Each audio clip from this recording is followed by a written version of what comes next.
मैं Imran Murtaza, president industrialist association Khanmoh, government का ध्यान अपनी इंडस्ट्री की तरफ भी ले जाना चाहता हूँ।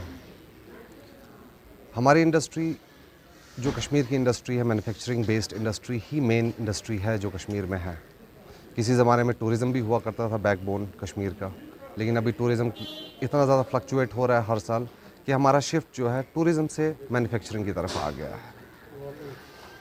आप दुनिया के किसी भी कंट्री में देखिए, बैकबोन किसी भी कंट्री की एक इंडस्ट्री ही होती है, चाहे वो टूरिज़म इंडस्ट्री हो, चाहे वो सर्विस इंडस्ट्री हो या किसी भी और तरह की इंडस्ट्री। हमारी जो इंडस्ट्री कश्मीर में है वो बहुत बुरी तरह से हिट हुई है।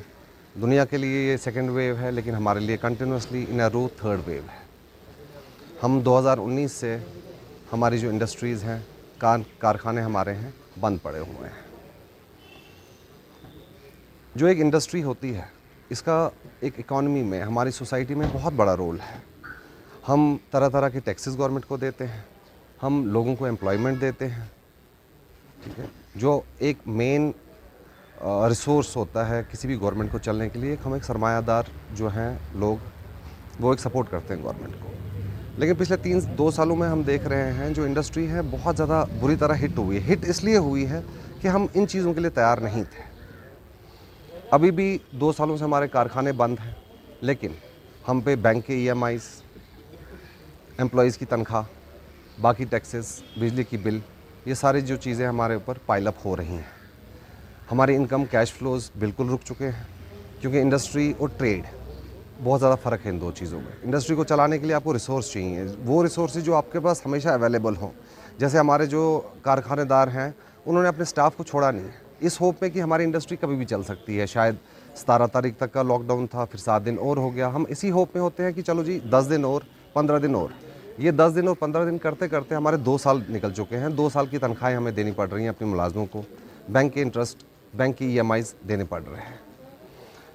किसी भी फैक्ट्री के लिए पॉसिबल नहीं है, किसी भी इंडस्ट्री के लिए पॉसिबल नहीं है कि विदाउट कैश फ्लोज वो 2 से 3 साल तक सस्टेन कर पाए। जो गवर्नमेंट ने हैंड होल्डिंग की है वेव 1 में, जो कोरोना वेव 1 में हमारी हैंड होल्डिंग हुई थी, वो 20% आपको लोन और दिया गया था। वो लोन इसलिए हमें दिया गया था कि जो हमारे ऊपर ऑलरेडी ब्रांड था लोन्स का, जो हम दे नहीं पा रहे थे, चुकता नहीं कर पा रहे थे, उसको सपोर्ट करने के लिए हमें और 20% दिया गया, जो आज की डेट में हमें काफ़ी नहीं लग रहा है। जो फंड्स हमारे एग्जॉस्ट हो चुके हैं। ये वक्त मुझे लगता है ऐसा पैंडेमिक रोज़ रोज़ किसी कौम पे नहीं आता, किसी भी कंट्री में दुनिया में नहीं आता है। इंडिया की अगर बात करें तो हम जिस वेव से अभी हिट हुए हैं, ये 100 साल के बाद आया हुआ है। जो लास्ट तारीखों में बयान है, that was Spanish flu pandemic, 1918 से 1920 तक रहा था। अभी हमारा वैसा ही कुछ सीन चल रहा है। We are bleeding, the business is bleeding.